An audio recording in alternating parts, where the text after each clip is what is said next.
headphones and close your eyes. It's midnight, and you're listening to the Ghost Story Guys. Welcome to the Ghost Story Guys. I'm Brennan Storr. I'm Ian Gibbs. And this is a show where we talk about spooks, specters, and all the other things watching us from the shadows beyond the campfire. Some conversations only make sense after the sun is set, and this is most definitely one. Thanks for tuning in. It's Tuesday, October 31st. That's right, Halloween. Woohoo! This is episode 20, and we're coming to you from that tiny mountain cabin you dream about but can never quite reach. How you doing, Ian? I'm doing pretty good. I am so happy to almost be done ghost walks for Halloween. 9 nights. So I do tonight, Halloween night, and that's it. Oh, that's fantastic. Yes. So what are you going to do with all your spare time apart from collapse on the sofa with the flu? Catch up on all the cleaning / organizing / daily domestic chores I need to do. Oh, yikes. So, not very exciting. Adulthood sounds rough, man. Yeah, like you'd know. No, I know. I really know. I really wouldn't. How have you been doing? You don't sound like your peak. No, I've been sick. I was sick for a few days, kind of laid up on the couch, and now I'm getting better. You know, I'm still a little bit snuffly, as you can hear, but yeah, it was kind of crappy because it just you say you're laid out for 2 or 3 days, not doing much anything. That's you know? not good. No, not a bit. But it did give me a chance to catch up on listener mail, and since that's what this whole episode is about, maybe being sick wasn't so bad. Yeah, we had a lot of email, didn't we? We sure did, man. We asked, and our listeners delivered. I can't wait to get into it. Before we do, though, I have a very important question for you. What's that? Have you watched Stranger Things Season 2 yet? I have not, but it's definitely on my list of things to do in November. Well, once you do, we'll have to trade notes. You want to know what my biggest complaint right now is? I'm scared to ask, but what's that? No Barb. Oh, my God. No. Let's just get the show on the road before you make some kind of filthy upside-down joke. Oh, I hadn't thought of that. That's good. Coming up after the break, tons of spooky stories from you, our listeners. We'll be right back.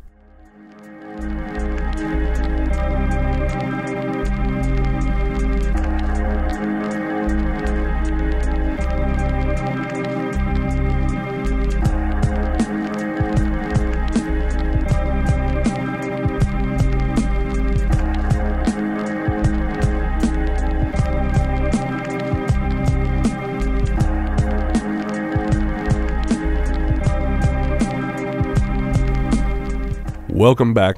Before we get going, I was listening to your spot on the CFAX Victoria This Week podcast, and you told a story on there I hadn't heard before. You actually listened to that? As your unofficial and unpaid press agent, I listen to all your spots, just like you listen to mine, right? Yeah. Just exactly like that. Yeah, that's what I thought. Moving on. What was it that you hadn't heard before? Which story? The one about you hearing a voice in your ear. Oh, right. I hadn't told you that one. If you had, I don't remember. Well, it's not really much of a story, but, you know, it happened. I actually retold that story on the Ghost Store this week because we were actually in the same spot. And I said to them that this is where it happened 1 year ago. So my one and only ghostly experience on the Ghost Store occurred last Halloween. We tell a story at the top of an alley, and then we go down into the alley, and there's a cross alley down there. So when we've got this big crowd of people, I tell the story, and then I book it down into the cross alley because you never know who's going to be down there. You're never sure what wildlife may be lurking in the shadows. Me waiting in a trash can like Oscar the Grouch. Or more likely people peeing from the bar around the corner. Also, could be me. Good point. So I like to get down there, make sure the coast is clear, and then when the group comes, I'm ready to go. So I told the story up at the top. I book it down the alley, and as I'm about halfway down that first alley into the cross alley, something in my ear says, "Ian," very, very clearly and right up next to my ear. I turn and look, nothing there, but I'm so focused on getting down to the bottom of the alley, I don't even really clock it. I get to the bottom of the alley, I look, okay, coast is clear. I turn around and look up the alley to see that the group is heading down towards me, and that's when the thought kind of goes, whoa, wait, what was that? Right, because there's no one else here. No, there's nobody else down there. And certainly if there had been, they wouldn't have been anybody who knew my name. And right next to my ear. So all those things combined.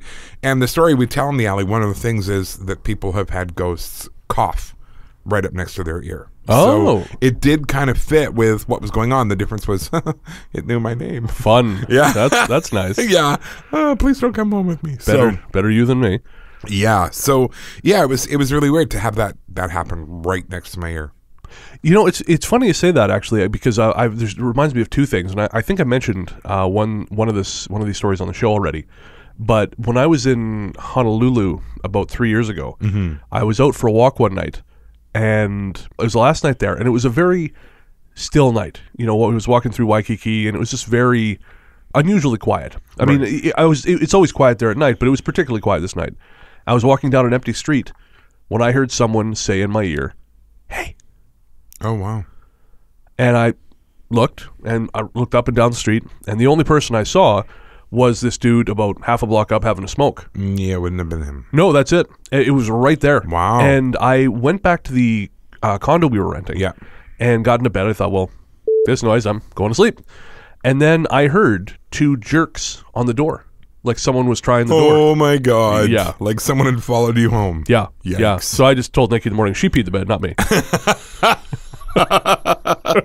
I would have woken her up and go, "Hey, go check the front door." That's right. I think there's someone there who wants to talk to you. And that's how we got divorced. My brave hero husband. Yeah, well, or that's why Brennan came home alone. Yeah, that too. Either or. Divorced by vacation. Yeah, that happens more than you'd believe. Like that? Well, no. Yeah. No. Okay. But people go on vacations because they're like, "Oh, we're going to give it one last try." And then, Whoa, I hate this person.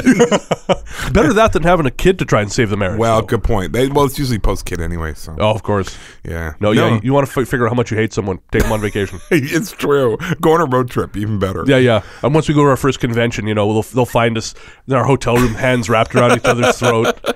So what was the other story it reminded you of? Again, I may have mentioned this on the show. I have a hard time keeping track of these things. But a friend of mine back home regularly hears someone saying his name, both the long and shorter versions. Oh, wow. And he works in a loud environment, and he hears it inside his earplugs. Oh, wow. Yeah. That's super clear then. And I had a chat with him last time I was there, and he still hears it. So this has been going on for a few years now. Weird. I can't remember the book at the moment, but I recall someone writing that voice is how non-physical entities find us. How do you mean? Like them shouting your name is a kind of echolocation, and if you respond, then it helps them hone in on you. Yeah, for what? Christ, I don't know. I'm not on their fucking mailing list. It was like an old book on channeling, so it could be complete bullshit. Right. Although now that I think about it, on a recent episode of Into the Fray, there was a guest talking about her family's encounters with fae folk, and she said her grandmother taught her not to respond to those voices as well, so maybe it's not bullshit. So fae folk like fairies? Exactly, yeah. Okay. I've been thinking we should do an episode on fairies in the future. You mentioned that at lunch the other day, and I love the idea except for the title. What was wrong with the title? You wanted to call the episode Not That Kind of Fairy? Well, I wanted to make sure everyone understood. No, Vito, no. Not happening. You're such a spoil sport. Is that responsible adult in the language of your people? I declined to answer on the grounds that it may incriminate me. Yeah, that's what I thought. Hey, how about we get on to our first listener story, because I'm looking forward to those. Yes. The first one comes from Melanie, to whom you sent what appeared to be a wholly incoherent reply. Yeah, I kind of looked back at that, and I have no idea what I was trying to say, but it didn't make any sense. No, and it was like it sent part of the response and not all of it. Oh, okay. So because I looked at it, I'm like, I said more than that, but it looks like it got the first line and a half and then went. So I don't know. I looked at the inbox and I thought, what the f was he saying? What? Jesus, did he trip and fall on his phone? Poor Melanie tells us this lovely long story and she gets back essentially. Yeah, cool. Yeah, cool story, bro. Frosty narrative. So yeah, I because he's doing pretty good. Like I at least. Oh no, yeah, no, but no, you're right. I look back at it, I'm like, what's he talking about? I look back and I'm like, oh yeah, no, that's not good. Anyway, sorry, please. Yeah. So Melanie wrote in to tell us the moment that changed her perception of the world pretty much forever. Mm-hmm. She was in grade 2 or 3 and describes herself as your typical books and Barbies kind of 8-year-old or thereabouts. Her family was renting what she calls a nondescript apartment in a nondescript small town in northern BC, and each of the kids had their own bedroom. Her room was scattered with completed school assignments, books, toys, like a lot of kids, I guess. Yeah, it pretty much sums it up. At points in my childhood, actually, I seem to recall having a difficult time finding the floor. That also checks out. So Melanie's favorite place to read was kneeling in front of her twin bed with her elbows propped up on the edge. One day she was reading, and for whatever reason, she took a break to look behind her, and that's when she saw one of her notebooks floating just behind her and to the left. What? Yeah. So what happened? As soon as she laid eyes on it, the notebook dropped to the floor. She wasn't frightened at all. She was curious. So she picked up the notebook, held it up to about the same height she'd seen it floating, and dropped it to see how it landed. And it landed in exactly the same way it had been when she'd picked it up. So she repeated the experiment again and again until she was satisfied that if the notebook had been floating, it would have fallen the way she had seen. And from then on, she was, in her words, a fiend for anything supernatural, paranormal, or related to parapsychology. And as I mentioned in my reply to her, that's a thing that seems to be a unifying factor in genuine paranormal experiences. You're hooked and you have to know more, sometimes, at great cost. Sometimes you write a book and certain friends distance themselves from you. And then you double down and start a podcast about it. Exactly. You know what that sounds like to me? What's that? It sounds like she was maybe doing it subconsciously, and as soon as she became aware, she stopped being able to do it. Another friend told me a story like that with her kid. She was trying to get, dinner ready, and her little girl was in the living room changing the channels on the TV. So she went in and said, "Stop it, you're driving me crazy. All I'm hearing is the channels changing." Her daughter kept doing it, so she went back and took the remote control away from her. Right. Put it on the counter beside her in the kitchen, went back to cooking, and within a couple minutes heard the channels changing again. She walked in there to see what was going on. She figured her daughter was standing at the TV changing the channels, and she found her daughter standing there just using her thumb as an imaginary channel changer, and the TV was changing channels. No. Yeah, and her theory behind this was that her kid didn't know any better. Right. Her kid didn't know that she wasn't able to do that. And so she was doing it. Holy shit. Yeah, it was a pretty cool story. That's incredible. Yeah. Okay. Well, I mean, yeah. Unconscious psychokinesis, I think you'd call that. Yeah. I mean, that's a really interesting idea. And there have been a few studies on the subject, but nothing the scientific community's accepted for various reasons.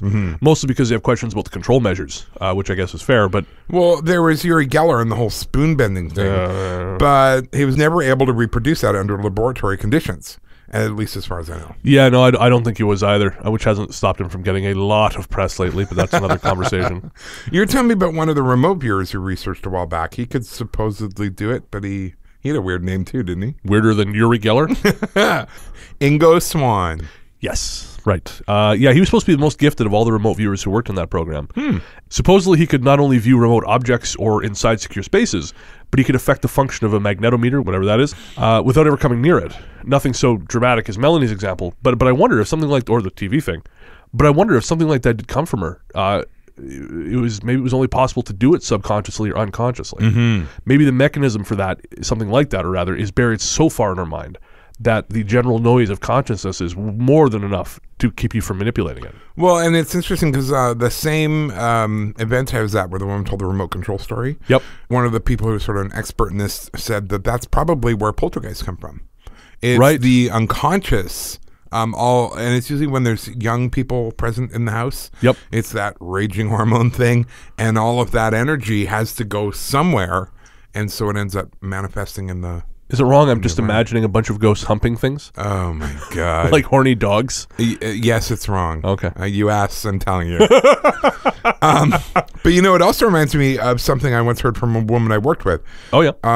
She claimed that sometimes she'd find herself sort of half listening to someone's conversation in a restaurant or coffee shop, and she'd understand what was being said. But as soon as she actually tried to pay attention to the conversation, she realized it was in a whole other language when she didn't speak at all. Oh, no way.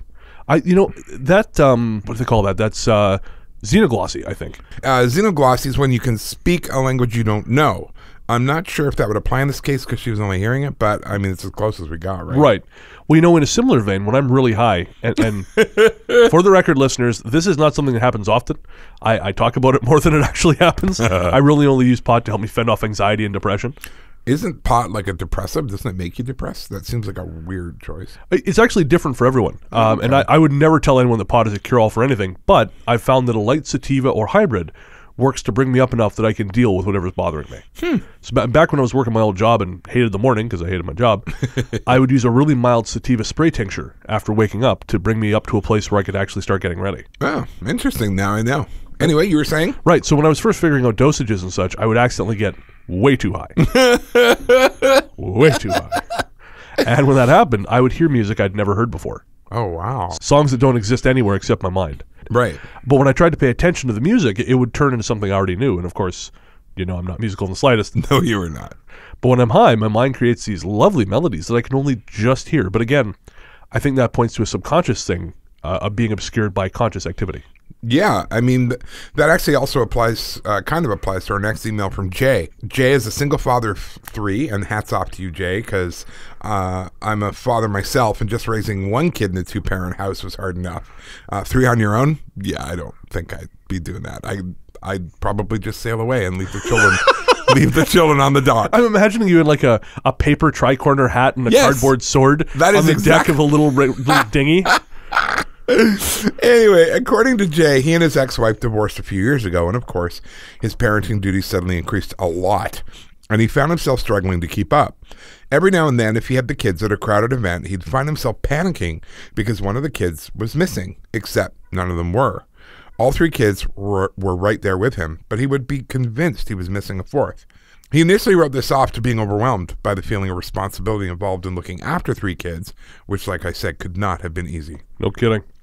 But the feeling would come back from time to time, and recently he had a dream where he had to rescue his young daughter from a locked room, except this daughter was not one he knew in real life. He said the dream was incredibly vivid, which was unusual for him, and he wondered if this mystery daughter was the kid he keeps worrying about losing. He asked if we'd heard of anything else like this, and to be honest, Jay, I have not. But you wrote back to him with some theories, didn't you? I did, yeah. So I actually approached a friend of mine who has a couple daughters, and I asked him if he'd ever experienced this, and he never had. Right. So I thought if first someone would know. I mean, he's not a single dad, but still, having to corral 2 kids seems like a real pain in the ass. Yeah. Because my first theory was that the phenomenon was rooted in psychology. Right. And I mean, I'll let you take that one because you have more background than I do, by which I mean I have 0 background. Aside from needing therapy, you mean? Yeah, aside from that. Aside from that. Well, your theory was that it was a panic response, that he was laboring under so much responsibility his mind was overcompensating to help make sure he had all his kids accounted for. The second idea, which is a lot more, well, you could call it woo, and I think that's a good place to start, was the multiverse thing. Why don't you explain that? Sure. I told Jay that a while back while I was spacing out, a vision came to me, and that vision was a person standing atop a diamond. Right. Each face of the diamond. I should try meditation because I feel like if just spacing out gets me this far, imagine what meditation would do. Meditation and getting high at the same time. Ooh. Time travel.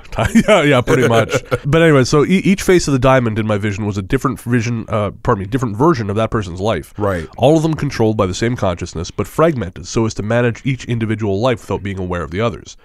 Sometimes I wonder if that's where deja vu comes from. If multiverse theory holds any water, maybe there are fixed points in each life, common to several or maybe even all of them. And that's why these moments seem familiar. Yeah, that makes sense. The other thing I thought of, actually, when I read his email, the first thing I thought of, actually, was that he's going to have another kid. That there is a 4th child out there somewhere in his future, and it's this kid's way of sort of getting through to him, like you kind of like a don't forget about me and don't count me out, and that maybe there is going to be a 4th kid. I mean, I don't know if Jay wants to hear that or not, but there may be a 4th daughter who's just waiting to show up because she's already picked him. Right. Interesting. Yeah, that had not occurred to me because what I told him was, I had sort of a similarly woo idea, and I recognize that it's completely woo because this is the ghost story, guys, and not Brennan and science the shit out of your emails. Although I did have a weird experience with my own child. Really? Where he was maybe 3. He was very verbal. Surprise. Yeah. And my wife and I were in the car. We're going somewhere. He was in his car seat, and we were stopped at a stop sign or a red light or something. And out of the blue, he says to us, "I'm glad I picked you as my mommy and daddy." Oh, wow. And I looked at my wife, and we were kind of like, what the hell? We left him on the corner. Yeah. And I said back to him, "What do you mean, buddy?" And he goes, "I could have picked someone else, but you needed me, and I needed you." Oh. He's 3. And then he started asking to go to McDonald's. Like, it was like, no, yellow There's M. The that was his thing. Yeah, yellow M. Really? Oh, yeah. So he got out this Deepak Chopra shit, and then he went right back to yellow M. Yep. And he never mentioned it again. Wow. But that's not an unusual story. I've heard that, from other people where their kids have said these crazy things that you're like, you don't know that. I can see inside your chest cavity. Yeah, exactly. That kind of thing. So the Navajo believed that if you stabbed a man, the steam escaping from his body was his soul. Please stop. But no, it was really odd. So maybe that's why I put those two together. That yeah, no, there is sort of It's a great theory. Yeah. I mean, as far as any of these things go. Well, absolutely. I mean, my sort of, like I said, equally woo theory was that there's maybe another version of Jay on a different face of the diamond that has 4 kids instead of 3. And it's crossing over a bit. Well, yeah, because he's having to be so hyper vigilant about taking care of the 3 kids here and now that his mental antenna is so sensitive it's picking up transmissions from the other face of the diamond. And maybe that's why he's dreaming about the daughter being locked away somewhere. Yeah. It's his subconscious mind trying to make sense of the signals it's picking up. I seriously using images he can understand. I would seriously put all 3 kids on leash. 1 leash. I hate when people do that. They put their kids on leashes. You know what? I was an out-of-control child. I would, run into traffic, and my mom had me on a leash. And I asked her about that later on, and she said her response was, would you rather him be on a leash or under a truck? So, fair enough. I guess, yeah. I mean, I get it. It looks terrible. But honestly, if you have a runner, as some kids are, you got to do what you got to do to keep them safe. I just feel like if your kids are running away from you into the sweet embrace of death, you should reevaluate your parenting style. And that's why you have cats. Yeah. Anyway. Yeah, so next we're going to go from inside our head, or Jay's at least, all the way over to Lancashire in England with stories from Rachel GW. These stories are particularly interesting because Rachel describes her and her husband as atheist types who are definitely not into things like sage and crystals. Yep. Yet these experiences keep challenging their stance on nothing happening when you die. Right. And that was my stance for getting into this myself, Rachel, so I sympathize with you guys. And we had a great correspondence at one point. Yeah, I saw that. Yeah. I think it came up with there are 69 new messages in the mailbox. I'm like, holy crap. What's Brennan doing? He's sick on the couch. That's what he's doing. He's just happy someone's talking to him. She describes her and her husband's home as a mid-terrace, 2-story red brick cottage built in 1863, and pretty much indistinguishable from any other home on the street, like every house in England. They moved there in May of this year from the other side of the UK, and immediately took to the place. They thought it was warm and welcoming, and she said it had 0 creep factor. Nice. So the pair went on a vacation for a week, returning at the beginning of September, and when they got back, there was a much different feeling in the home.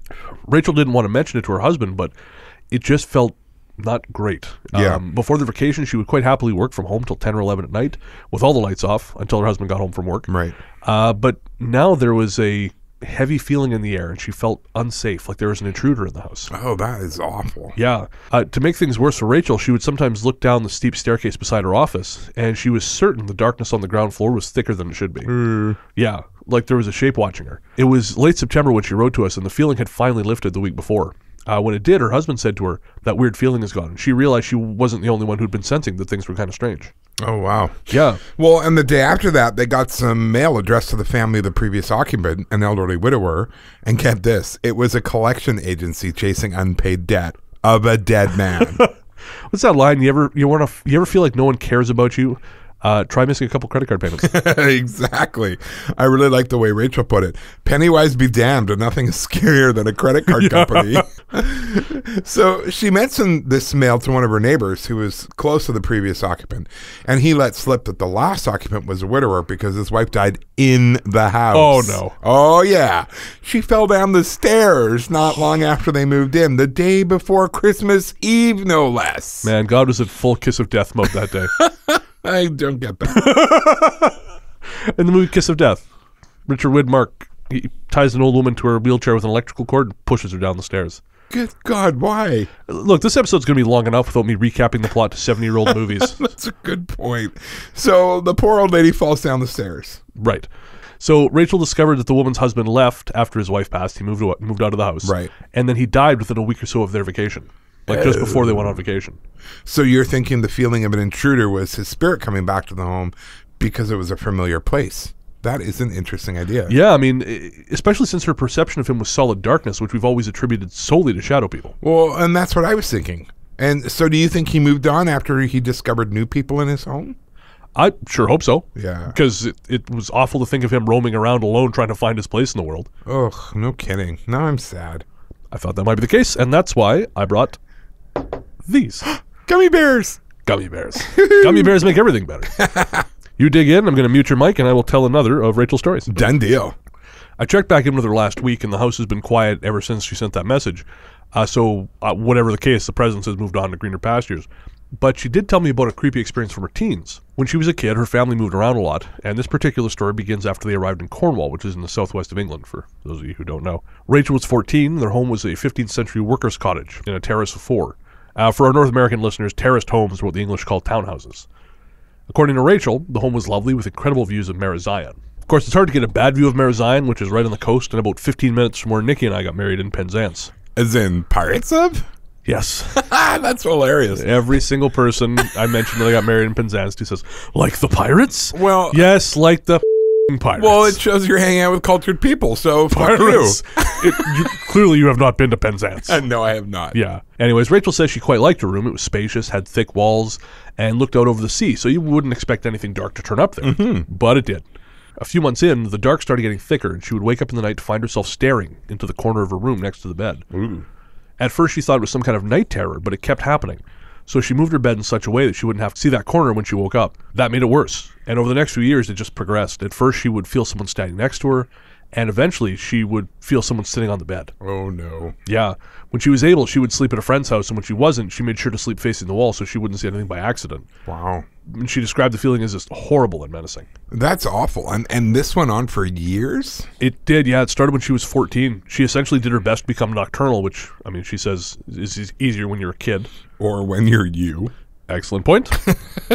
Anyways, when she was 17, she started getting ready to leave for university and escape all this darkness, so she decided she could endure it a little bit longer. Then one night, she was working at her desk, but she'd moved to give herself a view of the sea when she felt someone behind her. It was pitch black outside and inside. The only light was coming from the screen. And she just somehow knew that whatever was in the darkness behind her was huge and angry, and it was then she felt what can only be described as a massive hand on her neck. Oh, my God. Yes. She was afraid to move, but she was also afraid to let her screen go dormant, because for some reason she felt as though if it did, reflected in that screen would have been a stocky old man with huge worn hands pushing her head to the side. Whoa, what did she do? She held still and waited for the feeling to pass. She said it felt like a decade, but was probably only a few seconds. Either way, she didn't sleep that night, and she left the house shortly thereafter. She says after moving away, it was like she forced it out of her memory because she came home a few times on break and stayed in that room without any problems. Well, how did she remember it now? Well, apparently it all came back during a phone call from her mother, who had decided to turn Rachel's room into a second bedroom. Right. Wasn't long after she'd done that, she started waking up to the same darkness, staring at the same corner, and a call to Rachel confirmed she had experienced exactly the same things. So her mother promptly moved out of the room and made that a guest bedroom. I feel like that says a lot about your feelings towards guests. Yeah, I was thinking that. I guess you could just lie to them. Oh, you dreamed about a demon again? Weird. That's not something experienced by everyone who stays in that room. No, sir. No, it's fine. No. Actually, a dream would have been one thing, but this was a lot worse. Oh, no. Yeah. One night, a visiting relative was staying in that room and started shouting loud enough to wake the whole house. Oh. According to her, something had woken her up, and when she turned on her lamp, she saw the water glass next to her fly off the nightstand and crash into the nearest wall. That is so not okay. No, not surprisingly, last time she stayed there. So what you're saying is if I wanted to get rid of an unwanted house guest, I should stick them in the haunted room. I'm never staying at your house. You are never invited. Right. Makes that easy. Yeah, it sure does. Okay, so we have a couple more stories from Rachel, but we're going to come back to those. Next up, we have a submission from Lori, who you might remember writing in a little while ago. She was one who used to live up at Royal Roads, right? Yeah, that's her. For listeners who don't know, Royal Roads University is a small campus located just outside of Victoria in the town of Colwood. If you've ever seen the first few X-Men movies, you've actually seen Royal Roads. Hatley Castle, which is by far their coolest building, plays the X-Mansion. It was also the X-Mansion in Deadpool, and they just shot scenes for Deadpool 2 there as well. Oh, yeah. Yeah. You liked Deadpool, didn't you? I did. Weird. Why? I don't know. It just... You don't like it? It was okay. I thought it was hilarious. I thought it was the first genuine movie with like sort of an anti-hero, right? That I've ever seen. Huh? It was so real. It was hilarious. I don't know. I sort of imagine you as more like a Remains of the Day kind of guy. I don't know. Deadpool just surprised me. It's great. Wow. No, we'll have to go see number 2 when it comes out. I would love that. I thought it was brilliant. What the hell? Right. That's also where you took your degree, right? Royal Roads. Yeah, I worked there for a little bit afterwards as well as associate faculty helping out new students online. And I heard a ton of stories, many of which are in my book, Victoria's Most Haunted, in stores now. which is a fine book, but pales in comparison to A Strange Little Place, available everywhere fine books are sold. Yeah, well, my book was on the BC bestseller list again this week, so haha. My mom says I'm special. Yeah, that's true. Before it was university, it was a military college, and that's what brought Lori and her family there.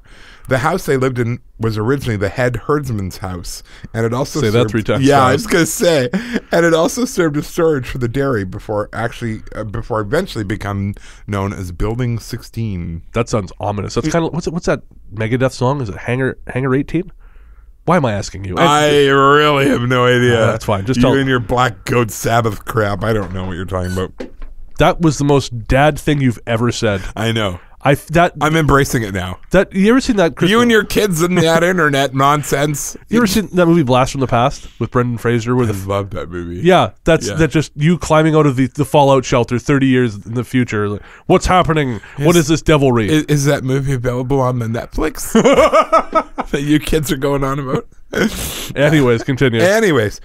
Lori says it was the opposite. She said it was a lovely home, bigger on the inside than it appears from the outside, and really very welcoming. In fact, she grew up in a military household with all the moving that comes with it. But for some reason, Royal Roads feels like home. But that doesn't mean it wasn't haunted. Lori's husband was tasked to a naval ship after they were married, so it was quite often that just her and her daughters were alone in the house. Lori began to hear soft footsteps in the long upstairs hall, often followed by what sounded like the swishing of a skirt. She never brought it up to her daughters, but she did discuss it with her husband, who was very much a skeptic and who believed there's nothing unusual happening. Then, one evening while her husband was away, her eldest daughter woke her up. She had heard footsteps in the upstairs hallway, and when she went to check on the noise, she saw a strange woman wearing a skirt standing there looking back at her. The woman disappeared almost immediately, and after she'd gone, the hallway was freezing. Yikes. 9, 10, never sleep again. Right? According to Lori, this freezing sensation wasn't uncommon in the house, but there were certain times when there was a special quality to the cold, something that would make the cat hiss and stare at something only it could see. In those moments, the cat couldn't be coaxed out into the hallway at all, and even once it warmed up, she would only enter slowly and warily. So was that it? Oh no, we've got 2 more things left. Of course. One of which is far, far worse. Oh God. We'll start with the less worse one, and that concerns the section of the forest at the end of the path leading away from their house. Coincidentally, I mentioned the same place in my book. I remember that. You said it was profoundly spiritual, but you weren't sure exactly what had happened there or why it felt that way. Is that how a Remains of the Day fan would write? Profoundly spiritual. Profoundly. Yeah. No. So I really wanted to make a Jane Austen joke, but I literally know nothing about Jane Austen. I've read Sense and Sound. I was just going to yell out, Mr. Darcy! That's all I know. Well, Keira Knightley. Wait.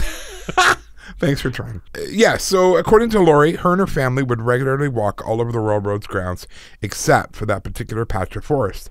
She said she found it dark and unnerving, which pretty much lines up with my own experience. So I don't know the exact place you're talking about, but I think we've talked before on the show about how little I like the woods around Royal Roads. Mm-hmm. And my friend who used to jog up there would frequently find herself disoriented. Apparently every other forested area she would jog in was fine, but for some reason Royal Roads would produce this creeping confusion. And I kind of wonder if it was the same area. Well, it could be. Do you know kind of where it was? No, not at all. But I do know that the gated road through the forest, which connects Royal Roads to the Belmont Park military neighborhood, is bad news at nighttime. Oh, yeah, I can see that. I'm not a super psychically sensitive person, but on some nights, the area just beyond the gate on the Belmont Park side practically vibrates. Yeah. And that whole area is under like some kind of cloud. I mean, actually, we drove up there one night, you and I. Yeah, and it was creepy. It's got a really weird kind of Watcher in the Woods feel to it. Exactly, yeah. It's not evil, it's just other. Yeah. Yeah. And so some of that might make sense after this next story. All right, go on. So the third experience Lori had while living on the Royal Roads grounds was hearing a strange howling scream that sounded part human and part animal coming from somewhere out in the dark. Jesus. Yeah. Did she ever see anything? Well, she did. Every night this happened, which wasn't many, she would see what looked like a black dog with glowing red eyes standing in her yard just at the edge of the light. And the next day, she says, a deer would always be found mauled. That sounds like Black Shuck. That's the ghost dog or demon dog from English folklore, isn't it? It is, yeah. I don't know a lot about it apart from the name, to be honest, but it's interesting to find a connection to such a distinctly English legend in a region that gets so hard for all things British. Or maybe it's not just English again, I don't know. Hey, Luke, if you're out there, you're our resident folklore expert. Is Black Shuck and or demon dogs in general just a British thing? Let us know. Like Hound of the Baskervilles. Oh, there you go. Whatever it is, I hope I never see it, that's for sure. You and me both. Is that it from Laurie and Royal Roads? Almost. One last thing. While she lived there, she happened to strike up a conversation with the young family that lived in what's called the Gatehouse. They told her they had a real problem with things going missing in their house. Just little stuff. But it happened all the time, and it would reappear in the most bizarre places. Imagine your house keys going missing and turning up in the bottom of a full cereal box. That actually happened to them. You know, I've heard of that before. It's never happened to me, but there's a house back in Revelstoke where the residents all talk about that. Things going missing the second you turn your back and then reappearing days, weeks, or even months later. I think they call it disappearing object phenomenon. And of course, you know, there's no good explanation for it. That's actually happening to us right now. Really? Yeah, the TV remote for the big TV in the bedroom. Yeah. It's just gone. It's never left the bedroom. It's nowhere in the bedroom. We don't know where it is. Bizarre. Yeah. And you don't have a cleaner or anything? Nope. Wow. Yeah. So I don't know what's going on. It's been a weird couple days, man. Yes, it has. It wasn't limited to disappearing objects, though. Open windows would be found closed and vice versa. And sometimes they would find the whole roll of toilet paper unspooled. That kind of makes me wonder if some sort of animal had been sneaking in when the window was open, or figured out how to open it from outside, like a raccoon maybe? Yeah, but I mean, raccoons usually leave a hell of a mess. They don't care what they do. True. But I see where you're coming from, but I don't think it works in this case. Whatever, the young family of the Gatehouse were never bothered by it. They found it all kind of amusing. Eventually they moved, and Laurie never had a chance to ask the new residents if they had any issues. Huh. Well, those are great. Thank you again for sending them in, Laurie. And I don't think I said thank you to Melanie, so thank you, Melanie. Yeah. Next, we're going to take a little break and then share more of our incredible listener stories and announce the winner of our wet T-shirt contest. Our T-shirt contest. Did I actually say it? Yeah. I didn't even mean to say it. Okay, it's because you're just designed as a perv. Okay. The winner of our T-shirt contest. I was okay that time? Yeah. Okay. You're listening... You're listening to the Ghost Story Guys Ultra Mega Halloween Special, and I'm very sorry. We'll be right back.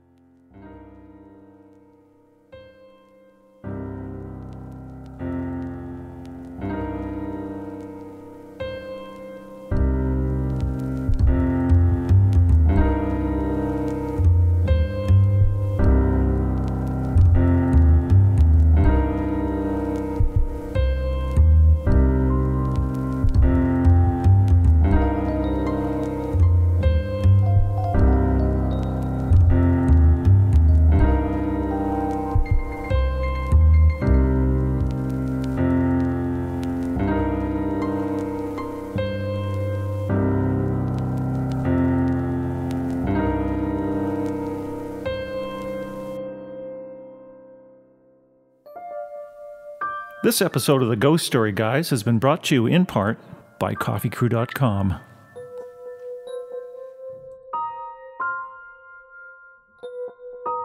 Welcome back. We're the Ghost Story Guys, and this is our Ultra Mega Halloween Special. But before we get into the good stuff, can you tell me why it's called the Ultra Mega Halloween Special? The short version is that because this will be our longest episode to date. Nice. The long answer for our listeners is usually we try to edit the episodes to keep them well below the 1 hour mark. Ian and I assume everyone else's attention span is as short as ours. But we wanted the Halloween episode to be special, and we got so many great stories, we thought, just let it run as long as it needs to. Yeah, I know. We got some awesome stories. Now, I get all that, but why Ultra Mega? Because I've been listening to a lot of Powerman 5000, and Ultra Mega is a great song. That's the name of the song, Ultra Mega. Yes, sir. It was a single released on the Dracula 2000 soundtrack. I don't think it was ever on one of their albums. That was a surprisingly good soundtrack, actually. It had the System of a Down cover of Metro and Avoid the Light by Pantera, which is one of my favorite Pantera songs. Okay, that just raises more questions. So, Powerman 5000 wrote a song called Ultra Mega for the soundtrack to Dracula 2000. Please don't make a math-based dad joke. Just don't do it. I'm way too confused to make any kind of joke. What is a Dracula 2000? It was a horror movie released in 2000 about Dracula trying to kill Van Helsing's descendants in the modern day. The soundtrack is literally the only memorable thing about it. That and actually two other things. It was directed by Patrick Lussier, who also made Drive Angry, which everyone should watch. Okay. And I think it was the first starring role for Gerard Butler. There was also Dracula 3000, which was unrelated. Of course it was, for maximum confusion. Was that Dracula in space or something? Oh, you've seen it. Oh, God. You've got to be kidding. Oh, no. No, Dracula is in space. Please, for no. reasons which are lost to my memory. Oh, my God. All I remember is it starred Casper Van Dien from Starship Troopers. Right. And it ends with the spaceship on an irreversible course directly for the heart of a sun as tiny Zeus Lister says, bingo, must be the front row, and throws a sex robot over his shoulder. You made that up. I did not, and I will prove it now using the technology of YouTube. Folks, give us a second here.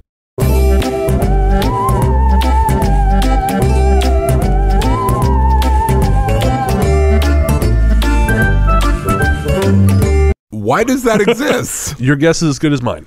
Okay, better question. Why did you watch it? I was 21, single, and had a lot of spare time. So this is what you do with your spare time? Yes. In fairness, you asked. Oh, and I so regret that now, as I usually do. Anyway, let's get back to the stories, because we got to get away from this topic. Who's next? Actually, I was so bored being sick, I ended up watching the 5th Pirates of the Caribbean movie. I was so bored. And I would never be that bored. I turned it off after an hour and 15 minutes. How long is the movie? 2 hours and 15 minutes. Oh. I don't hate Johnny Depp, but... Well, he's riding that franchise into the mud. I mean, it's just man. going... He just keeps on that ATV going deeper and deeper into the swamp. It's so sad. Yes. Okay, anyway, on with the stories. Luke. So Luke, and Luke's been incredibly helpful with folklore he research. really has. We mentioned him earlier. Yeah. Luke works in film, and his story comes to us from the set of the first low-budget horror film he worked on, which was about 10 years ago. The production was given access to the abandoned Ormskirk Hospice on, no kidding, Dark Lane, which Luke says was a major coup for horror production. A creepy abandoned hospital on Dark Lane? I mean, you've got your title right there. From the sound of it, it wasn't abandoned like Tronquil with people still hanging around. It was full-on sealed up, and when the owner brought them into the site, they had to unboard a fire exit to get in. Oh, wow. The dark, creepy nature of the place got into their heads a bit, and Luke does offer that up as an explanation for some of the things they experienced. The first thing was what sounded like a mechanical buzzing sound, first heard when they moved through an abandoned ward into an almost pitch-black office. Mm-hmm. There was no electricity on at this point, so it couldn't have been that, but as they moved further into the building, the buzzing got louder. Uh-oh. Turns out it was a hive of some description, sandwiched between a window and the boards sealing it up. Oh, no. Yes. As Luke says, they bravely abandoned the location until that was dealt with. And then when they came back, the real weirdness started. Oh, like what? So early on, they shot a Ouija board scene, right? Which the superstitious makeup and wardrobe crew were apparently not very happy with. And afterward, they ended up with scratches appearing on them. Oh. Although Luke says he wouldn't write off hysteria and jump into conclusions on that case. Right. Something less easy to explain was what the actors heard at night. So most of the cast and crew slept on set. They slept in the creepy old hospital. Oh, that must have been good for their lungs. Mesotheliaceous. Yeah. So all the actors slept together in one particular ward, and when they were alone, could hear the sound of laughter coming from the corridor outside. And this really freaked them out. Yeah. And Luke has a great line. He says, actors are somewhere between cats and unstable TNT on a startle factor scale. I love that. It's funny and accurate. Yeah. Maybe we should get Luke to write for us. That'll make my life easier, that's for sure. It finally got to a point where the production had a meeting, and Luke shouted everyone down, telling them it was just air in the pipes. Wow. And was it? Oh, he doesn't know. But he figures the shouting went a long way towards convincing me he knew what he was talking about. Yeah, I could see all that. about how you present yourself, man. Yeah, that's true. There is a particular hotel I would just walk in, pretending to be a guest, grab a free coffee from the lobby, and leave. Well, that's true. I mean, they tell you, if you got to go to the bathroom in a city where they charge you to go to the bathroom, just walk in, head straight for the bathroom. No one, if you walk in all timid and be like, oh, can I use your bathroom? No. But you just walk in and do it. Absolutely. Yeah. Tell you, pro tip, I do not do this, but I have heard it is possible to walk into a Holiday Inn Express carrying a newspaper in the morning and partake of their breakfast buffet. I was going to say, and score free breakfast. And then I would give that a whirl. Yeah, no, my friend has tried this and told me it works. I could see it. He's handsome, my friend. I'm cutting off your mic. You're in mic jail. You have the power. I can say whatever I want now. Anyway. All right. Anyways, in light of the actors', shall we say, tender constitutions, there were a couple incidents kept from them. One of them happened to the director when he was out on the fire escape enjoying a cigarette, and he heard a soft voice whisper, "Hello," directly in his ear. Oh, wow. So kind of like the voices we discussed earlier. Absolutely. Huh. Coincidentally, actually, and I forgot to mention it earlier, a friend of mine here in Victoria told me on Friday he experienced the same thing in his old apartment. It's an old house in James Bay, just down the road from our place. Right. And he would frequently hear someone saying, "hello," in his ear. He had one other thing that happened, which I was going to save till later, but I'll forget because I do that. Yeah. He was laying in bed one night when he felt someone crawling down his body, and then the TV turned on. Oh, wow. Like almost as if they were going towards Exactly. the TV. The TV was at the foot of his bed. It worked its way down his body, and then the television turned on. Wow. Yeah. That would be kind of cool to have that sort of connection. Like to know where Like it traveled from the bed to the TV. Yeah, I mean, it certainly verifies it. Yeah, because he's told me before about in other places he's lived having the experience of someone kind of feeling like someone was close to him or creeping around him. But this is the first really veridical thing where there's been a physical experience connected to that. Right. An external physical experience. Yeah. So cool. Who knows? Yeah. Wow. Getting back to Luke and the film crew, the other standout happened to Luke himself. He was sleeping in the hospice too, though in the ward they had entered through. He calls himself the guard dog. Right. The room was a fair size and echoed quite a bit, so whatever sounds were produced, you heard a few times. Except for the sound he heard one night when he went to bed. Right. It had been a really long day of shooting, and he was exhausted by the time he flopped down to sleep. As he was settling in, he heard from an empty corner of the room what he describes as a big, overdramatic sigh that did not echo. Oh, wow. Yeah. So definitely something in there. I mean, even if the Ouija board thing wasn't legitimate, there's enough there where you could reasonably say it was haunted. It sure sounds like it, yeah. And what was the name of the movie? Is it something we can watch? Unfortunately not, no. Luke says 3/4 of the money fell through partway through production, so I don't believe it was ever finished. Hollywood. That's a shame, though. I mean, film and TV stuff is so uncertain. I am risk averse, so that is never something I'm going to be doing because I'm too scared of not having a job. Yeah. You did the film extra thing, though, didn't you? Yeah, I did. But I mean, it's a lot of sitting around. They feed you pretty crappy food, but I can think of better things to do with 12 hours. 12 hours? Oh, yeah. Hard pass. Yeah. That's the same reason I skipped doing the whole audience member thing when I was in LA. You can get into Kimmel, shows like that, if you're willing to walk in line, or pardon me, wait in line. Yeah. That noise. Yeah, no, for sure. So thanks again to Luke for sharing that with us. I really hope we'll hear more from him. I sure hope so, yeah. Who's next? Rachel from Battle Creek sent in a couple of personal stories. Great. Any opportunity to mention Battle Creek, which is the coolest town name ever, I will happily take. Have you ever been to Michigan? I have not. Once upon a time, a cheap horror movie production based there asked to use one of my photographs for a press release and got real shitty when I asked for money. But that is my only connection to that state. Oh, well, that's disappointing. Well, yeah, you got to pay for art, right? Oh, man, these guys are such dicks. Yeah. It was, I'd taken pictures of all these bodybuilders at the Mr. Olympia competition. No. Actually, after the banquet, I probably told you this, or after the big event, there was a banquet, and because I bought the VIP pass, I got to go, and it's got this huge spread of food, but they're all on prep still because they've got other competitions to do, so they're just eating these tiny little plates of steamed vegetables and chicken. Like supermodels. Yeah, and I walked past them with this huge bowl of ice cream covered with chocolate sauce and cherries, and oh man, I got some dirty looks. Oh my God. Well, so Rachel's first experience happened when she was just a baby, so I guess you would say it's more her mother's memory than her own. Her mother was in the living room rocking her when a woman appeared to her. The woman was wearing what her mother described as kind of old-fashioned clothes, and she felt as though the woman was there to look at her baby. So instead of being afraid, Rachel's mother held Rachel out for the woman to see, and she disappeared. That's actually kind of sweet. Yeah, I thought so too. The next thing happened when she and her brother were in elementary school. Their parents worked until, 3:34, so the kids would walk home together and be home alone for a little while. One particular day, Rachel and her brother were sitting in the TV room when suddenly an old radio in the living room came on full blast. But that scared the living bejesus out of them. Yeah, it startled them all right. Rachel turned it off, and then her brother and her booked it outside and stayed there until their parents got home. And that was the same living room where her mother had seen the ghost. Ah, okay. Well, a friend of mine grew up in Newfoundland and had a similar experience. They lived in a neighborhood that was, for some reason, called The Base. Right. And sometimes their stereo would turn itself on at top volume. Huh. I wonder what it is about stereos that lends them to that kind of thing. That's a good question. I mean, maybe the circuitry is easy to manipulate. Yeah, maybe. I mean, I know so little about electronics, I don't dare suggest anything else for fear of exposing the true depths of my ignorance. That must be a new thing you're trying. Just get on with the story. So the final thing happened not long before. You get sassy when you've had sugar. It's true. I'm totally whacked out on gummy bears. So the final thing happened not long before she mailed us, which was earlier this month. Her son is staying with her while he goes to university. And one morning, while walking from the bathroom to the kitchen, she saw a shadow move down the hallway leading to his room. She thought he'd gotten up to use the bathroom, but realized she was in there and decided to head back to his room. She called out his name to let him know she was done in the bathroom, but he didn't reply. And when she opened the door to his room, she found him asleep. He hadn't moved at all. She has no idea what she saw, but she knows she saw something move, and it wasn't her son. Creepy.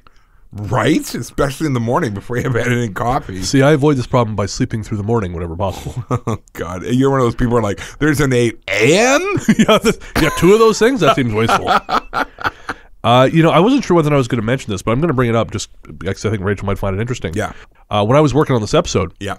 I was, sort of looking through her story, and I found myself wondering if her son was going to school in Ann Arbor, because Ann Arbor is the big university town in Michigan. Right, yeah. That's the one I'm familiar with. This was Saturday night. Right. So I was doing this, and I looked up Google Maps to see how far away Ann Arbor was from Battle Creek, and I saw it was about an hour and 15 minutes. And I was looking at the map on my television, and I had, how you describe having pictures shoved into the back of your head? Mm-hmm. It was like I had that, except the pictures I was getting were a winter road, a car driving on a road in the winter. The sky is the blue of an early winter evening. It's not dark, but it's blue. Yeah. The trees are bare. There's snow on either side of the road, and the car is going. It's going somewhere, and wherever it's going, at the end of it, there's a room. It's wood, and there's maybe gold or brass. Right. And there's a sense that you're warm and safe, and you don't have to be accountable to anyone or worry about your time. I got this sense of hours spreading out in front of you that you could control, and Nice. you had your own dominion over deciding how they were going to be spent. And it was bizarre. It actually threw my Saturday off, because I sat there for a full minute staring at the screen. I just couldn't function. I couldn't get this real sense of not longing, but it was almost like a longing. Just this sense of this sense of otherness, of being somewhere else. And I told you at lunch, after this, my whole night changed, because I was driving around and I kept having to convince myself of what year it was, which sounds nuts. But I get it, because I knew it was 2017. Yeah. But I was driving around and I kept looking at things, and especially up on Hillside, which you pointed out. Is kind of the place for that kind of time bending thing going on. Yeah. I was on Hillside Street. I was going up Shelbourne right by Hillside. I found myself looking at the mall, and even though I could see it through the trees, I had this sense in my head that it was much smaller than it really is. Right. And for some reason, I felt like it was the 1980s. Well, and it's like that story about the two women who went to Versailles and found themselves caught up in 100, 200 years ago, Right. And had that experience. And we have that same weird phenomena here in Victoria, at the place where Brennan's talking about the whole... Right, they call it the Shelbourne Vortex. Right. Which I always said was bullshit, because it sounds like such a dramatic story. It does, but I've heard it from like 4 actual people. Yeah. All with the same kind of theme, different experience, but always in that area and always the same kind of theme. It's really weird. Yeah, and there's the gas station across the road. They've got these new pumps that are they got these red sort of neon-looking things on the Right. pumps. Yep. And I found myself looking at that, and that, for some reason, that disoriented me further, because it just looked... Looked wrong. It looked wrong. It didn't, and then I had to look at the 7-Eleven and say, no, the 7-Eleven has been there for a while. Right. The 7-Eleven is new, and it wasn't there whenever you're thinking. But I Right. kept having to look at things, like find new cars, and go, no, there's a new car. Wow. It's fine. Wow. It's 2017. Crazy. Yeah, it was bizarre. It was just that night was like, the whole night was expanding. I kept getting this mental image of holes in the night like cheesecloth. It was just a disorienting night. And that, just researching that story kind of brought it back. Started it off, I guess I should say. So Rachel has a couple more? Yes, right. So about a year after she and her husband got married, they were living in a 2-bedroom flat with her office in the living room. That means apartment. Yes. And it was in the lounge, as the English insist on calling it. One day she was working at her computer in the lounge. With her 240 volts. Yeah, and the weird square plug. The weird, whether you can turn on and off at the plug level. Oh, yeah. I think it's actually a great idea. It is a good idea. Yeah. But we don't do it. No, of course not. So she was working at her computer when she saw what she thought was her husband walk from the living room into the bathroom. Right. He moved fast, but she caught that he was wearing a gray T-shirt, and she immediately started calling out questions to her husband. In the bathroom. It drives me crazy when people talk to me through the bathroom door. Oh, God. No one in the history of the universe has said, you know what the best medium for having this conversation is? A solid chunk of wood. No kidding. In Rachel's defense, she jokes about that. She said the poor man knows no peace. So after he doesn't respond to a few of her questions, she starts getting kind of pissed. Or I love how she puts it, because this is what Nick says too. She started getting shitty. Yes. And her tone reflected that. So imagine her surprise when her husband comes out of the bedroom, having never been anywhere near the bathroom. So what the hell had gone on in there? Nothing. It was empty. Oh, wow. Now, what made it extra creepy for her is she had just inherited some items. The story goes that her mother had a cousin named Graham who was quite fond of her. Right. And one day when Rachel was still a nursing baby, Graham and her mother had gone for coffee. Her mother went home to feed Rachel, and a little bit later, Graham turned up at the house with what Rachel calls an ugly-as-hell 70s print of a woman feeding a baby. He had seen it in a junk shop on the way home and bought it for her mom. Now, Graham suffered a violent death not long after, and Rachel's mother found it too upsetting to look at, so the picture ended up with Graham's mother. Right. Well, when she turned 30, Rachel was finally given that picture because she was, the baby who had been thought of when he saw it. Yeah. Well, that happened not 48 hours before seeing that gray man in her house. Oh, wow. So you think he was attached to it? I more think there's something to the emotional resonance of the gift finally ending up back with Rachel since she was the one nursing at the time. Right, right. Well, that's kind of adorable and horrifying at the same time. Yeah. Thank you to both Rachel from Battle Creek and Rachel GW for sharing your stories. We have one more contributor before we bring it home tonight, and that is Alexa. Now, you know Alexa personally, don't you? Sort of. We follow each other on Instagram. We've exchanged a few messages, but we've never actually met. She's a meditation teacher from the Pacific Northwest who has an adorable cat named Olivier. Ugh. But I like cats. I'm not saying anything. Anyways, Alexa is American. No one's perfect. But her stories are from right here in Victoria, a few blocks away from the studio. Cool. You remember in the last episode I told a story about standing in front of St. Anne's Academy on Humboldt Street? Yeah, of course. Yeah, you were standing there with a friend late at night, and suddenly the police turned up because someone had called in saying a man and woman in front of St. Anne's were in trouble. That's it. Well, Alexa has had her own experiences right along that same wall. Oh, wow. According to her, several times while walking east along Humboldt on the St. Anne's side, she had heard someone walking next to her on the other side of the low wall that borders the grounds. She hears clothes rustling, feet in the grass, everything that would suggest someone is there, but when she gets to the main gate and looks around, not only is no one next to the wall, but no one's near it. Oh, wow. She says this happened multiple times in the years she's been visiting Victoria. Another time, she and her husband were walking west along Humboldt, so back towards town, Right. on the same side of the street around 9:30, 10 at night. She swore she could hear someone on the other side of the wall, this time not only walking, but singing. Huh. But when she peeked over the edge, again, no one there. Oh, that is so creepy. Yes. She also says that she's sensitive to the energy of places and that the Mount St. Mary's Hospital, which is just around the corner from the area, has so much energy swirling around it, she sometimes worries it'll knock her off her feet. That whole corridor between St. Anne's, St. Mary's, and St. Joseph's is all pretty weird. Interesting. Yeah, it's a weird... There's a little restaurant in the hotel there, and it's kind of on the sidewalk. And I've sat there and had coffee before, but it just feels really unsettled. Oh, in Fantastico. Yes. Yeah. No. It just feels unsettled. So I've been there a couple times, but yeah, it doesn't feel like a settled place. Yeah. Alexa also mentioned that Quadra, kind of down there by Humboldt, is really just different. And I know I've definitely found that walking around it's just quiet. Yeah. It's a very quiet, and which is nice. Yeah. But it's not a pure quiet. It's kind of a strange quiet. Absolutely.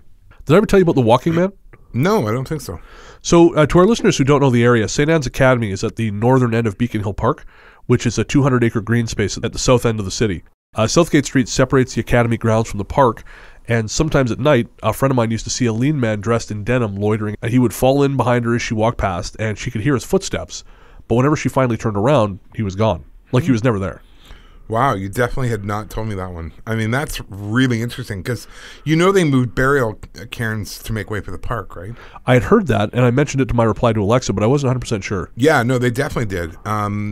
They had no idea what all the big rocks were for and decided to start moving them was, the way to go. God. Yeah. For a place that makes such a big deal out of respecting the First Nations' right to the land, people here sure destroy a lot of their sacred sites. Yeah. I mean, that story you told me a couple episodes ago about construction crews on Bear Mountain accidentally dynamiting a burial site so they wouldn't have to bring in archaeologists and slow down the work schedule still shocks me. Well, we have a pretty proud heritage of this, apparently, in Victoria, because when they were moving the burial cairns, they were pulling the bones out. Whenever they found them, they'd pull the bones out, and they were storing them in if you're facing the legislature, there's a building on the far left that's kind of attached by a walkway or portico. Yep. That was the original BC Museum, and they were storing all the human bones they found in the basement of that building.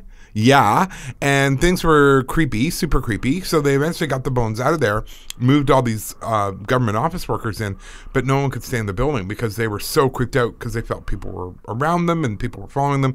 So they actually brought in some First Nations people to cleanse the building.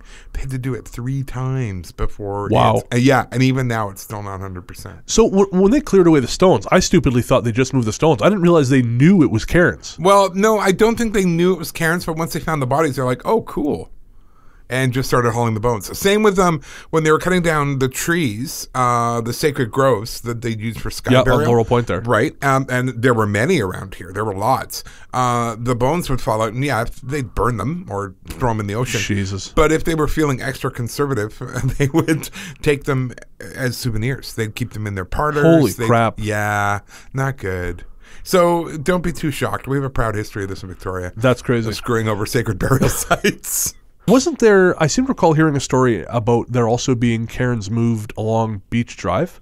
Oh, okay. Just past St. George Terrace, or King George Terrace. Right. Have you heard anything about that? I haven't heard about that, but it wouldn't surprise me. Oh, okay, yeah, no, I recall hearing that. I just heard a story from one guy who was telling me about they were building something in the 70s, and he said they would find bones, and the construction guy would go, cover them up, keep going. Really? Yeah, because they knew if they brought in an archaeologist, or it's going to slow things right down. Slow things down. So just cover it up and keep going. Shove it in your pocket, keep going. Oh man. Yeah. Back in Revelstoke, the courthouse area Right. is sort of the most densely haunted part of town. And I remember someone saying once, well, was it an Indian burial ground? I mean, I do tend to think people default to that because they've seen Poltergeist too many times. Yeah. But there's some truth to that. Oh, yeah, That's no, the absolutely. thing. But, there's nothing on the record to suggest that. Right. However, and I mentioned this in the book, it's entirely possible that, being that the courthouse was built in 1912, if they did find anything, they were just chucked away. Absolutely. No mention was made of it, no record made. Just forget it and keep going, boys. So, yeah, but, I'm glad Alexa brought that stuff up because, it's still going on. Wow, that's crazy. Yeah. Anyways, thank you, Alexa, for sending us those. I always love hearing about lesser-known hauntings here. Mm-hmm. And what better way to finish our listener show with a story from here in town? Absolutely. It's especially nice for me given how many local stories I've already heard during the Ghost Walks. New stuff is definitely welcome. Yeah. I love the stories from all over the place. I also love the stories from right here. And I really love how spread out our audience is because that is what makes us amazing, this show amazing, because we've got so many people everywhere listening. Oh, yeah, no, I love it. And we also had some LA-based stories from Casey, but we're going to hang on to those for an LA-centric episode coming up sometime before the end of the year. Nice. It's going on the whiteboard, you could say. What else do we have up there? Skinwalker Ranch, Lizzie Borden House, Right. Fairies, Yep. a couple authors I'd like to have on. Right. And there was another one I lost it. There was a particular thing, some kind of folk phenomenon I wanted to get into, but it's escaped me. Okay. But I don't want to promise too much because what seems to happen is I get really hyped about a particular subject, add it to the top of the whiteboard, then lose interest after I research it. Yeah, you do. Yeah. Skinwalker Ranch was like that. I was so go on Skinwalker Ranch. And then you're like, And I read more about it and I thought, I think a lot of this is nonsense. Well, you know what? I'm calling that the Prevalia syndrome from now on. Yeah. Because that is exactly what happened. We had this, what we thought was this great, island haunting, blah, blah. And then you get into it and it's like, not so much. It's more of a creation than an actual phenomenon. Yeah. So I'm calling that Prevalia syndrome from now on. That's you. I love that you keep mispronouncing it. I'm going to say Prevalia. I know. Forever. Los Angeles is definitely locked in because Awesome. I love LA. Yeah. And one day, I do want to write a book about haunting in LA. It's already been done. I know. I know. That's what my publisher said too. So thank you. Oh, ouch. Yes. Yeah. Well, and mine will be better, but yeah, naturally. But Los Angeles is locked in, and thank you, Casey, for getting us started. Definitely. What else do we have in the mailbag this week? Oh, Kathy from Maryland wrote in to say we offer a great escape at the end of a long day of work. Yay! That's pretty cool. Yeah. Thanks for letting us know, Kathy. Rin also wrote in to say she was looking forward to episode 20. Thank you, Rin. I hope it lives up to your expectations. We had a fun email from Sawyer, who's a fellow Canadian, who says she enjoys hearing stories from places she knows well. It's also her who is tangentially responsible for this being called Ultra Mega. How's that? Well, the band White Zombie came up in her email, and that inspired me to pull out my copy of Electrohead Part 1, which then inspired me to dig out my copy of Rob Zombie's Sinister Urge album, because, of course, White Zombie was Rob Zombie's band before he went solo. Okay. That inspired me to dust off my Power Man 5000 CDs, because Spider 1 is Zombie's younger brother. Don't look at me like that. I saw them play at the Rickshaw in Vancouver a couple of years ago, and it was an incredible show. Okay. Made even better by the fact that the tickets are $25. Wow. Those guys didn't have to try, but they absolutely killed it. One of my favorite shows in recent years. Okay, I'll take your word for it. We also had a lovely email from Deborah detailing some vivid dreams for our dreams episode. That is still happening, right? Because we've been talking about it. That's the one I couldn't remember. Yes. Oh, that is on the whiteboard. Dreams. Nice. And also from Pete from Azusa, California. He sent me a message and says how much he enjoys our show and waits for it every 2 weeks. So that's pretty cool. Oh, thank you, Pete. Yeah. And speaking of Pete Peter B. I ran into him at your event in Fernwood Community Center. Yeah. And he's been very cool sending us messages, which Absolutely. is nice. Always appreciate that, Peter. Before we move on, Yes. I just want to say thanks again to everybody who wrote in with their stories.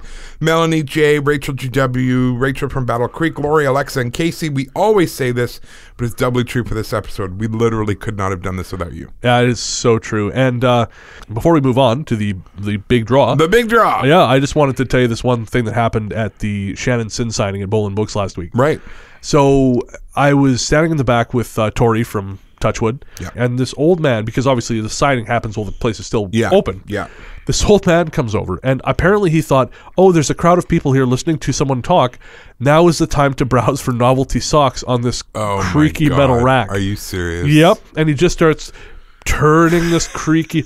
So Shannon's up there talking, the hauntings of Vancouver Creek. Really? Thanks, old man. And he didn't fucking buy anything. That's the other thing. He just. Oh yeah, no, I've been a nuisance for the day. My work here is done. My work here is done. It's a book signing for you. Oh God. Yeah, it's always fun interacting with the public. Yes. But anyways, speaking of listeners, it's time for our big draw. So it's time for our big draw. Yes, so we have the names written on slips of paper and placed in Brennan's hat. Did you want to draw the first one? By all means, you do it. Okay. Bingo, must be in the front row. First name is Julie. Excellent. Julie is. Well, let's have a look here. Julie's from Victoria. Oh, okay. So that's going to make postage easy. Yeah, very easy. It kind of feels like a cop-out. I think we should do 3 shirts. Give away 3 shirts. So you think the further they are away, the better it is? I don't know. It feels like dirty pool to just, All right, well, let's pull another name. All right, I will do this one. Okay. Bingo, must be in the front row. James. There you go. Now, I'm going to have a quick look here. I have no idea where James lives, but none of the pictures look like Victoria, so Good enough. good enough. All right. And I will let you do the third and final one, The bonus shirt? the bonus round. All right, ready? Ready. Bingo, must be in the front row. Elliot. Elliot, yay for you. Elliot, I don't know Elliot at all, but we follow each other on Instagram. Now, the only thing is, we should admit, when we concepted this giveaway, Yeah, it did not occur to us that people's privacy settings right. would keep us from viewing specifically who had shared. Right. So the number of shares matches the number of likes, so I'm assuming everyone who liked the post also shared. Right. If you didn't, just don't tell me. just don't tell me, because I don't want to have to do all this crap again. No. So congratulations to Julie, James, And Elliot. And we will be in touch via Facebook to get your details, see which color and size shirt you want. Perfect. And get mailing addresses. Nice. All right. So, yeah. We have to order the shirts from Threadless before we can reship them to you. So it may be a few weeks before they get to you, but you will get them, I promise. Absolutely. I've ordered from the Threadless store before and can guarantee you it'll be a few weeks. Okay. But the shirts are great quality, and I think you'll be happy with them. Yeah. So thanks again to everybody who liked and shared episode 19. You helped make it our fastest growing episode so far. Yes. Thank you all so much. We've only been doing this for 9 months, so it's pretty incredible, especially to us, that we have an audience at all, especially one who is so active and enthusiastic. Yeah, it really is. It's strange because it's just me and Ian in a room. Well, and nothing has changed. No, that's it. Since the very first, other than better mics, Yeah. since the very first time we sat down to do this, literally nothing has changed. No, but- So why would we think anyone would be listening? Yeah, but apparently they are. So God bless them. thank you very much. No kidding. Do you have anything to plug? The only thing is later on today, or Tuesday, Halloween, I'm going to be on CFAX local radio. Of course, yep. From 9 until 10, telling ghost stories and having listeners call in with their ghost stories. Oh, very cool. Yeah, so that'll be all right. What about you? Do you have anything going on? I have a spot coming up with Pair Abnormal Radio on Saturday, November 4th. I know. Do they is it like an exercise group where they work on their abs and that's about I hope not, because I am not going to be able to help them. You have abs, they're They're buried. Yes, deep, thank like you. mine, yeah. So anyways, it'll be Saturday, November 4th at 6 p.m. Pacific. Nice. As far as I know, I'll be the first half of the program with Stanton Friedman on the back half. Essentially, I'm warming the crowd up for Stanton, which is kind of crazy. I don't know. It's kind of cool. That's awesome. I have no idea who that is. But you seem impressed, so that's great. He's a very well-known old-school ufologist. I think he's also a retired nuclear physicist. Oh, that's why I don't know, because I don't care about UFOs. Oh, there you go. And I just alienated half our audience. Ian's hot take on UFOs. Yeah, I don't care. There's something about you being on any show, either before or after nuclear physicists, that I find vaguely disturbing. Yeah, I'm right there with you. Apart from that, I think... Right, I'm going to be in Minneapolis, Minnesota for a wedding from November 24th to 29th. Nice. So if any of our listeners have suggestions for food I need to try or haunted places to check out, please let me know. Or if you're local... In that order. Yeah, well, yeah, hey, come on. Priorities. It's going to be winter. I don't want to drive around for nothing. Winter in Minneapolis. Yeah, I know. They have Uber, thank God. Yeah. I was going to rent a car, then I thought, oh, they have Uber? Screw that. Yeah. So yeah, if you're local to the area and you want to get a drink, I may have some free time on either side of the wedding, so if I can make it happen, I will. And that's pretty much it for now. Cool. And what about your radio program? How's that going? The draft copy of my first show has been finished and sent to the station director for approval. Nice. So I'm waiting on that. Nice. I'll probably have to do a little bit more recording before it can go live, but I've found a format I'm happy with, and I'm excited to get started. That is really cool. Well, that's going to do it for us tonight. Don't forget to rate and review us on iTunes, Stitcher, and wherever else you can rate podcasts. And keep sharing. Like we said, all the shares on Shannon's episode really help get the word out, and we'd love to keep that momentum going. Yes. Thanks as always to Podzontommusic for our bumpers and theme music. You can find him online at soundcloud.com/Podzontommusic. And did I tell you he's coming to visit? No, seriously. Yeah, in the spring. Him and his wife are coming over for about 6 days. That's really cool that he's coming for a visit. Yeah. We got to figure out all the visa stuff because they do have to apply for certain visas. But yeah, so that should be it. They want to do lots of walking and hiking, or not hiking, but walking. Ugh, hiking, gross. Yeah. Boy, are they picking the wrong guy. No kidding, right? Yeah, so anyways, it'll be exciting, and hopefully we can get everything worked out. Well, and please keep writing in. We'd love to make listener stories a regular part of our main show. It is awesome. They have the best stories. So please keep them coming. We love hearing from you. Yeah. And, we've keep tossing around the idea of a weekly show as well. Like a mini episode or something that we would probably record on the same days we record the larger episode. Right. And maybe at some point, if we get enough listener tales, that can be part of that. Yeah, that'd be really cool. So, it's... we've had people ask us to do a weekly show, and a weekly hour-long show is not going to happen. I'm sorry, I have a job. Yeah, and I have things to do. So yeah, I mean, again, that's not going to happen, but the mini episode thing is a real possibility. Cool. And so, again, keep writing in, and maybe we can make that work. Our YouTube channel is finally live as well, so you can hear all the original music we have on the show without having to listen to a whole episode to get at it. And to be clear, what counts as original music? Everything Peter writes for us. So the theme song and a bunch of bumpers. Awesome. And how can people find that? Just look for the Ghost Story Guys on YouTube? Yeah, exactly. And I'll put a link in the show notes too. Perfect. All right, that's going to do it for us tonight. We will return with a new show in 2 weeks' time. Until then, happy Halloween, and back into the darkness we go.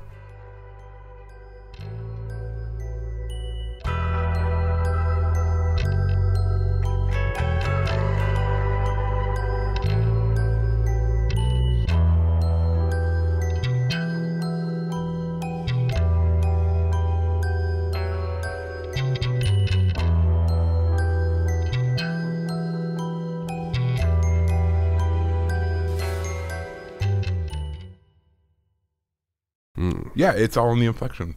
Yeah. Yeah, I get it. I'm a genius, God among men and women, but for different reasons. Because I'm good at listening. No, stop, yes. Because I can identify my feelings. That's right. Yeah, I think that's very valuable, actually. That's done very well for me. Thank you. Come over here, you son of a bitch. I honestly, I was thinking it. I didn't even realize I'd said it. You're a dirty perv without even realizing it. Oh, me. Okay. That's very funny. I've had one meal today. One meal plus stimulants. What could go wrong? Anyways. Jeez. You're like an old horse over there. Maybe try that again. Yeah. Stumbled over that one. Full disclosure, I picked up one of the sour keys from the bowl. And I don't really like sour keys. And so I licked it and put it back? Well, I had licked it. And I'm like, will you notice if I just put this back in the bowl? We can sacrifice a sour key. I ate it. Oh, okay. I'm not that big a monster. It was tempting, though. I thought about it. Yeah, I mean, well, the thing is, like, I'll do it. It's just, you got to be so careful. Yeah, so you learned something today. That. Yeah, I have learned something today. And that's something I wanted to learn. Okay. I'm leaving that in. The power of editing. I hold your life in the palm of my hand. You're choking on the lines? I thought we could just look at the list. Okay, fine. Bitch. I'm just imagining Superman versus Doomsday. Glitter.